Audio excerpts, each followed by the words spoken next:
Hello friends, આપ સૌનું સ્વાગત છે આ ઓનલાઈન પ્લેટફોર્મમાં. તમને આજે હું જે ટોપિક કરવા જઈ રહ્યો છું તે ટોપિકનું નામ છે ઇન્ડિયન જિયોગ્રાફી. જી હા, આજે આપણે કરશું ભારતનું ભૂગોળ. અને ભારતનું ભૂગોળ હું તમને એવી રીતે કરાવીશ કે તમને સરળતાથી યાદ રહી જશે અને ક્યારેય તમને ભૂલાશે નહીં. જી હા, તો હવે કયા ટોપિક વાઇઝ કરશું આપણે? તો કે મેપિંગ બેઝ કરશું, જેથી કરીને તમને સરળતાથી વિઝ્યુલાઇઝ થઈ શકે અને તમને યાદ પણ રહી જાય. તો ઇન્ડિયાની જિયોગ્રાફી આપણે મેપિંગ બેઝ કરશું, એટલે મેપિંગ વન સ્ટોપ સોલ્યુશન આપણે એને નામ આપ્યું છે આ સિરીઝનું. તો લેટ સ્ટાર્ટ. આપણો રોડમેપ શું રહેશે? તો આપણે હરેક ભારતના ભૂગોળની બધી જ બાબતો કવર કરશું, પરંતુ અહીંયા સૌપ્રથમ આપણે ભારતના ભૂગોળના પર્વતો કરશું ચર્ચા. અને તે પણ મેપિંગ બેઝ એને મેં ક્લાસિફિકેશન કરી દીધું છે કે એને 4 ભાગમાં મેં ડિવાઈડ કર્યા છે. સૌપ્રથમ આપણે કરશું હિમાલયની પર્વતીય શૃંખલા કે નહીં, હિમાલયની પર્વતીય શૃંખલા. ત્યારબાદ આપણે ઉત્તર પૂર્વીય પર્વતીય શૃંખલા કરશું. ત્યારબાદ આપણે મધ્ય ભારતની પર્વતીય શૃંખલા કરશું અને પછી આપણે દક્ષિણ ભારતની પર્વતીય શૃંખલા કરશું. હિમાલયની પર્વતીય શૃંખલા આપ સૌ જાણો છો તે પ્રમાણે ઉત્તર ભારતમાં સ્થિત છે. ઉત્તર પૂર્વની પર્વતીય શૃંખલા આપણે સૌ જાણીએ છીએ તે પ્રમાણે ક્યાં સ્થિત છે? તો કે તે સ્થિત છે ઉત્તર પૂર્વના રાજ્યોમાં. ત્યારબાદ મધ્ય ભારતની પર્વતીય શૃંખલા ક્યાં સ્થિત છે? મધ્ય ભારતમાં ક્યાંક ને ક્યાંક મધ્યપ્રદેશ, મહારાષ્ટ્ર, ગુજરાતવાળા વિસ્તારમાં. અને દક્ષિણ ભારતની પર્વતીય શૃંખલા જે છે તે દક્ષિણમાં સ્થિત છે. તેના વિશે આપણે ચર્ચા કરશું, બરાબર છે. પરંતુ આ એક સોલ્યુશન મેપિંગ બેઝ રહેશે, જેથી કરીને સરળતાથી તમને યાદ રહી જાય. તો લેટ સ્ટાર્ટ, આપણે આગળ વધીએ. સૌપ્રથમ તો આપણને એ ખબર હોવી જરૂરી છે કે રાજ્યો ભારતમાં કેટલા છે, કેમ કે રાજ્યના બેઝિસ ઉપરથી જ આપણે નક્કી કરશું કે આ પર્વતીય શૃંખલા આ રાજ્યમાં છે, આ પર્વતો આ રાજ્યમાં આવેલા છે. તો પેલા 28 રાજ્ય અને 8 કેન્દ્ર શાસિત પ્રદેશો વિશે તમને સરળતાથી ખબર હોવી જોઈએ. જો તમને ના ખબર હોય તો આપણે એના ઉપર પણ એક આખો લેક્ચર બનાવશું. પરંતુ અત્યારે આપણે આ કરવા જઈ રહ્યા છીએ કે આપણે પર્વતો કરવાના છે ભારતના, તો તે કરવા જશું, આગળ વધશું. તો સૌપ્રથમ 28 રાજ્યો ક્યાં ક્યાં છે? તો 28 રાજ્યો આપણે જોઈએ છીએ તે પ્રમાણે ઉત્તરથી દક્ષિણમાં તમે યાદ રાખી શકો, પૂર્વથી પશ્ચિમમાં યાદ રાખી શકો. આમ લાઇન બાય લાઇન યાદ રાખશો તો સરળતાથી યાદ રહેશે. જેમ કે હવે લદ્દાખ અને જમ્મુ કાશ્મીર તો રાજ્યનો પાર્ટ છે નહીં, એ કેન્દ્રશાસિત પ્રદેશ થઈ ગયા. એટલે હિમાચલ પ્રદેશ આપણું સૌથી ઉત્તરનું રાજ્ય થઈ જશે. પછી પંજાબ આવશે, પછી ઉત્તરાખંડ આવશે, પછી હરિયાણા આવશે, પછી ઉત્તર પ્રદેશ આવશે, બિહાર આવશે, રાજસ્થાન આવશે, મધ્યપ્રદેશ, ગુજરાત, ઝારખંડ. આમ બધા જ રાજ્યો હેરાર્કીમાં યાદ રાખવાના. એના માટે આપણે એક અલગથી સેપરેટ વિડીયો બનાવશું, પરંતુ અત્યારે આપણે આગળ વધીએ. હવે સૌપ્રથમ તો આપણને એ ખબર હોવી જરૂરી છે કે પર્વતીય શૃંખલા, પર્વતો અને ટેકરીઓ, ઘણા લોકોને મગજમાં આડાહવડું થઈ જતું હોય છે કે પર્વતો કેને કહેવા, પર્વતમાળા કેને કહેવી, ટેકરી કેને કહેવા. એની વચ્ચે એ ડિફરન્શિએટ કરી નથી શકતા. ઘણી વખત પર્વતોને જ ટેકરીઓ કહી દે છે. તો એમાં શું ડિફરન્સ છે? તો એની ડેફિનેશન, સિમ્પલ ડેફિનેશન તમને બતાવું કે સમુદ્ર સપાટીથી લગભગ બધું જ હાઇટ, ઊંચાઈ ક્યાંથી કન્સિડર થાય છે? સમુદ્રની સપાટીથી. તો સમુદ્ર સપાટીથી 900 મીટર કે તેથી વધારે ઊંચાઈ ધરાવતી હોય તેવી ટેકરીનો એક ટૂંચ હોય, એટલે કે એક શિખર હોય, તો તેને પર્વત કહેવામાં આવે છે. ઊંચાઈ શું છે? સમુદ્ર સપાટીથી લગભગ 900 મીટર કે તેથી વધુ ઊંચાઈ ધરાવતા ભૂમિના ભાગ કે જેને એક શિખર હોય તેને પર્વત કહેવામાં આવે છે. જેમ કે આપણો ગિરનારનો પર્વત છે, આ ઉપરાંત એવરેસ્ટ છે, કાંચનજંગા છે. તો આ બધા જ પર્વતોમાં ગણાશે. આગળ વધીએ. પર્વતમાળા એટલે શું? તો કે પર્વતોની શૃંખલાને પર્વતમાળા કહેવાય. ગિરનારનો પર્વત છે, તો ગિરનારની પર્વતની આજુબાજુ ઘણી બધી નાની નાની ટેકરીઓ આવેલી છે, ઘણા પર્વતો આવેલા છે. તો એની જે શૃંખલા છે તેને આપણે પર્વત શૃંખલા અથવા તો પર્વતમાળા કહી શકીએ. આ ઉપરાંત ટેકરી અને પહાડી કેને કહેવાય? તો કે સમુદ્ર સપાટીથી લગભગ 350 મીટર ઊંચાઈ હોય અને તેનાથી નાની ટૂંક હોય, એક નાની ટૂંક હોય એની. શું હોય? ટૂંક એક નાની હોય તો તેને પહાડી કહેવામાં આવે છે. ગીરની ટેકરી હોય એ એનું ઉદાહરણ છે. ગિરનારની આજુબાજુ ઘણી બધી ટેકરીઓ આવેલી છે. બધા પર્વતો નથી, ત્યાં નાના નાના ટેકરાઓ આવેલા છે, તો એ આખી ગીરની ટેકરીઓમાં તેને ગણી શકાય. તો આ હતું આપણું સિમ્પલ ડેફિનેશન, કે જેથી કરીને તમારો જે કન્ફ્યુઝન હોય તે સરળતાથી દૂર થઈ શકે. તો હવે આગળ વધીએ. હવે આપણો ઇમ્પોર્ટન્ટ અને અગત્યનો ટોપિક, જે પહેલો ટોપિક છે તે આવી રહ્યો છે પર્વતીય શૃંખલામાં, અને તે છે હિમાલયની પર્વતીય શૃંખલા, બરાબર છે. હિમાલયની પર્વતીય શૃંખલા આપણે સૌ જાણીએ છીએ તે પ્રમાણે પ્લેટ ટેક્ટોનિક થિયરીના આધારે બનેલી આખી કોન્સેપ્ટ છે. ફોલ્ડ માઉન્ટેન ત્યાં જનરેટ થયો, ગેડ પર્વતનું નિર્માણ થયું અને શૃંખલાઓ બનેલી છે. તો એના માટે ભૌતિક ભૂગોળ ભણવું પડે અને તે આપણે અલગથી કરશું. પરંતુ અત્યારે જે આપણે કરવાના છીએ તે હવે હિમાલય બની ગયો પછીથી કઈ રીતે આપણે એમાં બનેલી જે રેન્જીસ અને પર્વતો છે તે આપણે કઈ રીતે શીખી શકીએ અને કઈ રીતે યાદ રાખી શકીએ તેના માટેનો આપણો કોન્સેપ્ટ છે.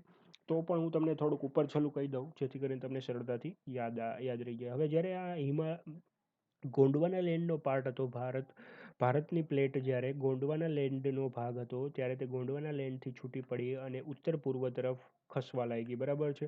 ઉત્તર પૂર્વ તરફ ખસતા ખસતા તે એક સમય એવો આવે છે કે જે યુરેશિયન પ્લેટ છે તે યુરેશિયન પ્લેટ સાથે અથડાય છે આ પ્લેટ, બરાબર છે. અને યુરેશિયન પ્લેટ અથડાવાને કારણે બંને પ્લેટો વચ્ચે જે વસ્તુ હતી જે વસ્તુ હતી તે ઉઠી ગઈ ઉપર અને ત્યાં શું બની ગયો, ત્યાં બની ગયો પર્વતીય શૃંખલા, જેને આપણે હિમાલય પર્વતીય શૃંખલા કહીએ છીએ. જ્યાં એકચ્યુઅલમાં તેથીસ મહાસાગર હતો, તો તેથીસ મહાસાગરની સેડિમેન્ટ્સ જે હતા એ બધા ઉચકી ગયા અને ત્યાં બની ગયો પર્વતીય શૃંખલા, હિમાલયની પર્વતીય શૃંખલા બની ગઈ. આ તમને મેં બેઝિક કોન્સેપ્ટ કીધો, જેને ડીપમાં ભણવા માટે આપણે અલગથી ટોપિક આપણે ભૌતિક ભૂગોળનું લેશું ત્યારે કરશું. તો અહીંયા આપણે જાણીએ છીએ તે પ્રમાણે અહીંયા જ એ બધી રેન્જો બનેલી છે. હિમાલયની પર્વતીય રેન્જ અહીંયા નિર્માણ પામી આ બંને પ્લેટોના ટકરાવાને કારણે, બરાબર છે. આ તમને બેઝિક કોન્સેપ્ટ મેં આપ્યો હતો, બરાબર. હવે આપણે આગળ ચાલીએ. હિમાલયની પર્વતીય શૃંખલાને 4 ભાગમાં ડિવાઈડ કરવામાં આવે છે. જ્યારે આ બંને પ્લેટો અથડાણી ત્યારે એવું તો નહોતું કે રાતોરાત પર્વત બની ગયા કે શૃંખલાઓ બની ગઈ કે રાતોરાત બની ગયું, એવું નહોતું. જ્યારે એક વખત કોઈ પણ વસ્તુ અથડાય છે ત્યારે એ જેટલો આઘાત જેટલું બળ લગાવે છે તેની સાથે જેટલો જ પ્રત્યાઘાત હોય છે. એટલે એ પ્લેટ પાછી આવી, પાછી અથડાણી એ પ્લેટ અને પાછી આવી, પાછી અથડાણી, એવી 4 વખતની પ્રક્રિયા થઈ અને પછી 4 અલગ અલગ પ્લેટોનું નિર્માણ થયું. જે તમે જાણો છો, સૌપ્રથમ ટ્રાન્સ હિમાલયનું નિર્માણ થાય છે. સૌપ્રથમ જે હિમાલયની પર્વતીય શૃંખલાનું નિર્માણ થાય છે તે ટ્રાન્સ હિમાલયની પર્વતીય શૃંખલાનું નિર્માણ થાય છે. અહીંયા તમે જોઈ શકો છો, આ છે પર્વતીય શૃંખલા, તેને આપણે ટ્રાન્સ હિમાલયન પર્વતીય શૃંખલા કહીએ છીએ, બરાબર છે. સૌથી ઉપર, ત્યારબાદ બૃહદ હિમાલય, જેને આપણે ગ્રેટર હિમાલય પણ કહીએ છીએ. ત્યારબાદ મિડલ હિમાલય, જેને આપણે મધ્ય હિમાલય તરીકે ઓળખીએ છીએ. અને ત્યારબાદ શિવાલિક, કે જેને આપણે દક્ષિણની સૌથી છેલ્લી હિમાલયની પર્વતીય શૃંખલા તરીકે પણ ઓળખીએ છીએ. તો આ 4 ભાગમાં ડિવાઈડ કરવામાં આવ્યું, બરાબર છે. તો આપણે પહેલાં સૌપ્રથમ ટ્રાન્સ હિમાલય જોશું, ત્યારબાદ બૃહદ હિમાલય જોશું, ત્યારબાદ મધ્ય હિમાલય જોશું અને શિવાલિક જોશું. અને પછી આનો જ એક્સટેન્શન થયેલો ભાગ એટલે કે પૂર્વાંચલ, કે જે આપણે અહીંયા પૂર્વના વિસ્તારમાં જોશું, બરાબર છે. તો લેટ સ્ટાર્ટ. સૌપ્રથમ ટ્રાન્સ હિમાલય વિશે માહિતી મેળવી લઈએ.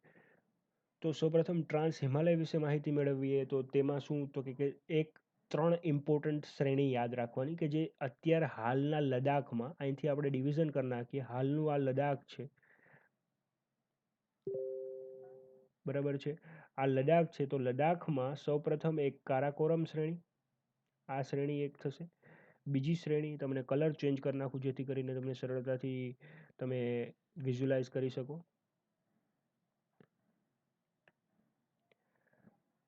એક આ શ્રેણી, ત્યારબાદ એક આ શ્રેણી અને ત્યારબાદ એક આ શ્રેણી, 3 શ્રેણી અને એક અહીંયાથી શ્રેણી. આ 4 શ્રેણીઓ આવશે ક્યાં તો કે ટ્રાન્સ હિમાલયમાં. સૌથી ઉપરની જે શ્રેણી છે જેને આપણે કહેશું કારાકોરમ શ્રેણી, અને આપણે કહેશું કારાકોરમ શ્રેણી.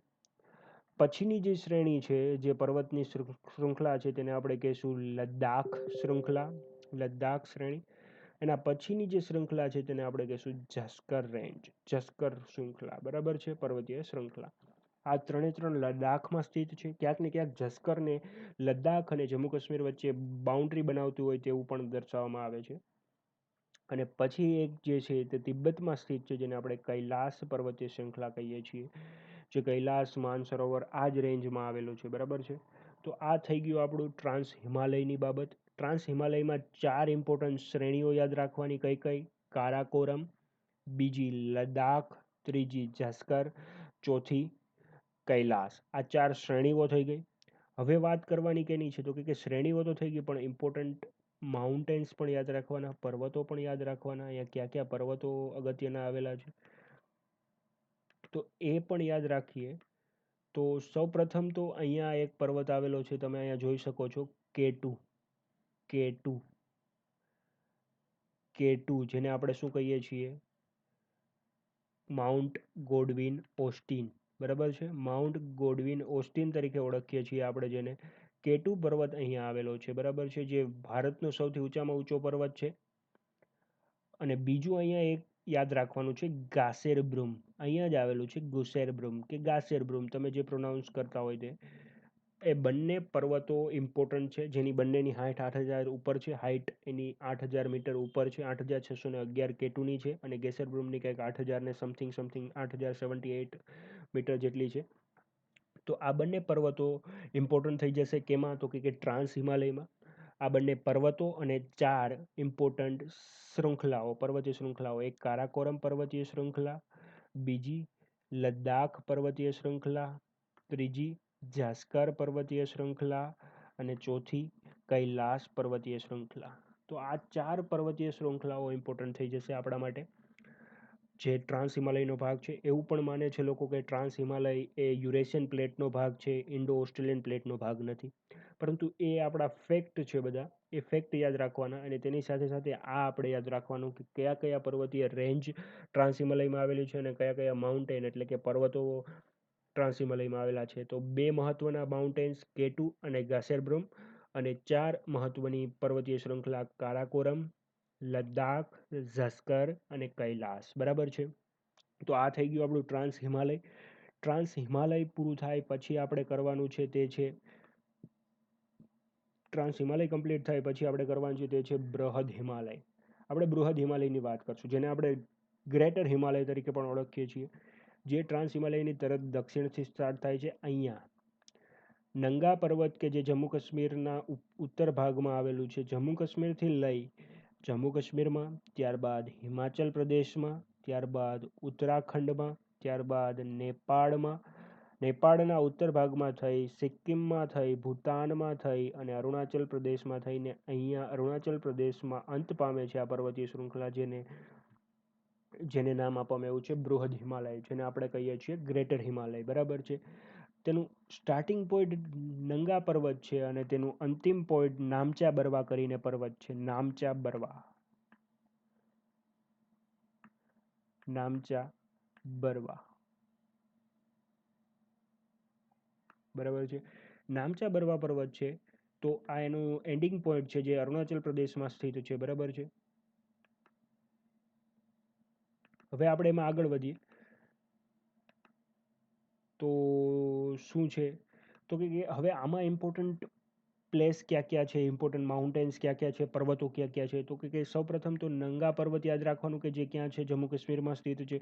ત્યારબાદ હિમાચલમાં એટલા ઇમ્પોર્ટન્ટ માઉન્ટેન નથી આવેલા. બરાબર, પરંતુ ઉત્તરાખંડમાં ખૂબ જ ઇમ્પોર્ટન્ટ માઉન્ટેન આવેલા છે, તો તેના વિશે આપણે ચર્ચા કરવી પડશે. સૌપ્રથમ તો અહીંયા ઉત્તરાખંડમાં, આ ઉત્તરાખંડનો ભાગ છે, તમે મેપમાં જોઈ શકો છો, ઝૂમ કરીને પણ જોઈ શકો છો. આ ઉત્તરાખંડનો ભાગ છે. બરાબર છે, ઉત્તરાખંડના વિસ્તારમાં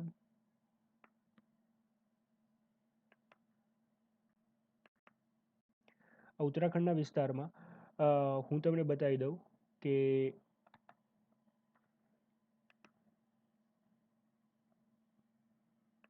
ઓકે, પેન ચેન્જ કરી લઈ કલર. ઓકે, હવે અહીંયાથી સ્ટાર્ટ થશે તો અહીંયા છે ને એક ઇમ્પોર્ટન્ટ માઉન્ટેન આવશે, તેનું નામ છે કામેત. કામેત, શું? કામેત.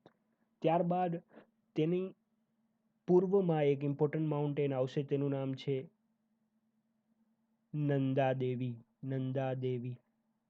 બરાબર છે, ત્યારબાદ અહીંયા પશ્ચિમમાં એક ઇમ્પોર્ટન્ટ માઉન્ટેન આવશે જેનું નામ છે બંદરપૂંછ. બંદરપૂંછ. અને પછી અહીંયા આવશે કેદારનાથ અને અહીંયા આવશે બદ્રીનાથ. તમને હું ઝૂમ કરાવીને બતાવી દઉં છું અહીંથી, જેથી તમે સરળતાથી યાદ રાખી શકો એને. જે આ જે માઉન્ટેન છે તેનું નામ આપણે શું રાખવામાં આવ્યું છે, તે છે કામેત. પછી અહીંયા નંદાદેવી, બંદરપૂંછ, કેદારનાથ, બદ્રીનાથ અને હજી એક માઉન્ટેન જે પીક અહીંયા તમને દેખાય છે નંદાદેવી, નંદાદેવી પાસે, ત્યાં એક છે ત્રિશુલ. આ 5 થી 6 ઇમ્પોર્ટન્ટ માઉન્ટેન આપણે યાદ રાખવાના છે. ક્યાં ક્યાં? તો કે કામેત, નંદાદેવી, કેદારનાથ, બદ્રીનાથ અને બંદરપૂંચ. અને નંદાદેવીની જસ્ટ બાજુમાં એક છે ત્રિશુલ. ત્રિશુલ ક્યાં કયું? ત્રિશુલ. તો આ 5 ઇમ્પોર્ટન્ટ માઉન્ટેન થઈ જશે આપણા માટે. સૌપ્રથમ કામેત, નંદાદેવી, કામેત, નંદાદેવી, ત્રિશુલ, બંદરપૂંચ, કેદારનાથ ને બદ્રીનાથ. આ 6 ઇમ્પોર્ટન્ટ માઉન્ટેન થઈ જશે આપણા માટે. બરાબર છે. કામેત, બંદરપૂંચ, નંદાદેવી, ત્રિશુલ, કેદારનાથ ને બદ્રીનાથ. બરાબર છે. તો હવે આપણે ઉત્તરાખંડમાંથી આગળ વધીએ. અને જે બંદરપૂંચ છે ત્યાંથી જ આપણી કઈ નદી નીકળે છે? બંદરપૂંચમાંથી જ યમુના નદી નીકળે છે. બંદરપૂંચમાંથી યમુના નદી નીકળે છે. યમુના નદી બંદરપૂંચમાંથી નીકળે છે. બરાબર છે.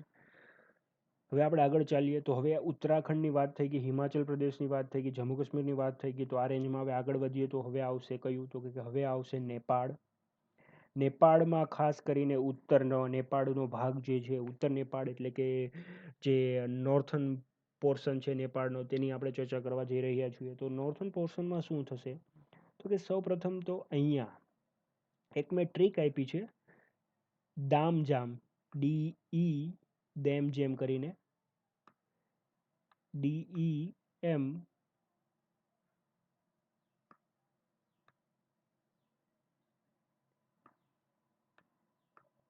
GEM, દેમ જેમ.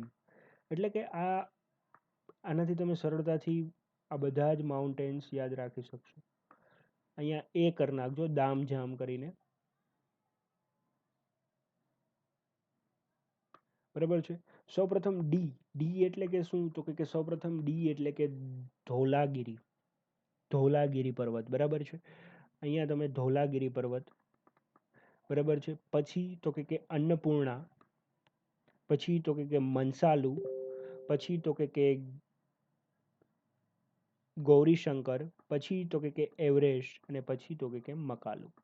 તો આ ઇમ્પોર્ટન્ટ 6 માઉન્ટેન કે જે ક્યાં આવેલા છે? નેપાળમાં આવેલા છે. અને ઊંચા માઉન્ટેન્સ છે જે ગ્રેટર હિમાલયના પાર્ટ છે. તો સૌપ્રથમ તો ધોલાગીરી, અન્નપૂર્ણા, મકાલુ, ગૌરીશંકર, એવરેસ્ટ, મનસાલુ. બરાબર છે. મનસાલુ અને મકાલુ. બરાબર છે. તો આ ઇમ્પોર્ટન્ટ થઈ જશે આપણા માટે. બરાબર છે. એનાથી આપણે સરળતાથી યાદ રાખી શકશું આ બધા. અને પછી એક શિખર છે જે છે કાંચનજંગા, કે જે સિક્કિમમાં સ્થિત છે. અને પછી અરુણાચલ પ્રદેશમાં નામચા બરવા. તો આ આપણું ગ્રેટર હિમાલય થઈ ગયું. ગ્રેટર હિમાલયમાં, બૃહદ હિમાલયમાં 2500 કિલોમીટર જેટલી એની લંબાઈ છે. 40 કિલોમીટર જેટલી તેની લગભગ પહોળાઈ છે બૃહદ હિમાલય રેન્જની. અને એવરેજ એની હાઇટ લગભગ ગણો તો તમે 6100 મીટર જેટલી એની એવરેજ હાઇટ છે. બરાબર છે. કોની? તો કે બૃહદ હિમાલયની. તો આ વાત હતી કે એની બૃહદ હિમાલયની. હવે આપણે આગળ વધશું તે છે મધ્ય હિમાલય, જેમાં આપણે શું કરવાના છીએ? મધ્ય હિમાલયની ચર્ચા કરવાના છીએ. મધ્ય હિમાલય. તો મધ્ય હિમાલય ક્યાંથી સ્ટાર્ટ થાય છે? મધ્ય હિમાલય, જેને આપણે મધ્ય હિમાલય કહીએ છીએ, અથવા તો જેને આપણે લેસર હિમાલય પણ કહી શકીએ છીએ, મિડલ હિમાલય પણ કહી શકીએ છીએ. તો મધ્ય હિમાલયની સ્ટાર્ટ થાય છે જમ્મુ કાશ્મીરમાંથી. અને એમાં અલગ અલગ રેન્જીસ આવેલા છે. સૌપ્રથમ રેન્જ આવે છે તે છે પીર પાંજાલ, કે જે ક્યાં આવેલી છે? જે જમ્મુ કાશ્મીર અને હિમાચલ પ્રદેશની વચ્ચે આવેલી છે. ત્યારબાદ ઇમ્પોર્ટન્ટ એક રેન્જ આવે છે. ઇમ્પોર્ટન્ટ રેન્જનું નામ શું છે? તો કે ઇમ્પોર્ટન્ટ રેન્જનું નામ છે ધોલાધર. ત્યારબાદ આવે છે નાગટિબ્બા, મસૂરી રેન્જ, કુમાઉ રેન્જ. આ ઉત્તરાખંડમાં સ્થિત છે મસૂરી રેન્જ અને કુમાઉ રેન્જ. બરાબર છે. અને પછી જે પાર્ટ આવે છે એ પાર્ટ એટલે કે દક્ષિણ નેપાળનો પાર્ટ, અને એમાં આવશે મહાભારત રેન્જ. મહાભારત રેન્જ. બરાબર છે. અને પછી એને એક્સટેન્ડ કરવામાં આવે છે ક્યાં સુધી? એને એક્સટેન્ડ કરવામાં આવે છે અરુણાચલ પ્રદેશ સુધી. એટલે કે અરુણાચલ પ્રદેશ સુધી એ ફેલાયેલી છે. ઓકે. તો તમને મહત્વની રેન્જ યાદ રહી ગઈ. પીર પાંજાલ રેન્જ, પીર પાંજાલ રેન્જ, પીર પાંજાલ રેન્જ. ત્યારબાદ ધોલાધર રેન્જ, ત્યારબાદ Mussoorie range, નાગતીબા range, Kumaon range અને મહાભારત રેન્જ. મહાભારત રેન્જ એ દક્ષિણ નેપાળના વિસ્તારમાં સ્થિત છે, બરાબર છે. અને પછી તે સ્થિત તેને એક્સટેન્ડ કરવામાં આવે છે. ક્યાં સુધી એક્સટેન્ડ થયેલી છે? તે થયેલી છે અરુણાચલ પ્રદેશ સુધી એક્સટેન્ડ થયેલી છે. અને પછી આપણે જેને વિશે ચર્ચા કરવા જઈ રહ્યા છીએ તે છે શિવાલિક. અને શિવાલિક છે તે સૌથી દક્ષિણમાં સ્થિત છે. ક્યાં? દક્ષિણમાં સ્થિત છે. જમ્મુ કાશ્મીરથી સ્ટાર્ટ થાય છે અને તે ક્યાં સુધી ફેલાયેલી છે? જમ્મુ કાશ્મીરથી અરુણાચલ પ્રદેશ સુધી ફેલાયેલી છે, બરાબર છે. અને જે સૌથી દક્ષિણતમ હિમાલયની પર્વતીય શૃંખલા છે. તો આપણે આજે શું કર્યું? આજે આપણે ચારે ચાર પર્વતીય શૃંખલા વિશે વાત કરી અને સરળતાથી આપણે ઇઝીલી તેને સમજ્યા અને મેપ થ્રુ આપણે તેને વિઝ્યુલાઇઝ કર્યું, જેથી કરીને સરળતાથી યાદ પણ રહી જાય અને તમને ભૂલાવાના ચાન્સીસ ના રહે. જ્યારે આમાંથી ક્વેશ્ચન્સ બને તો તમને મેપમાં વિઝ્યુલાઇઝ કરેલું યાદ સરળતાથી રહી શકે એટલા માટે. તો thank you. Have a nice day.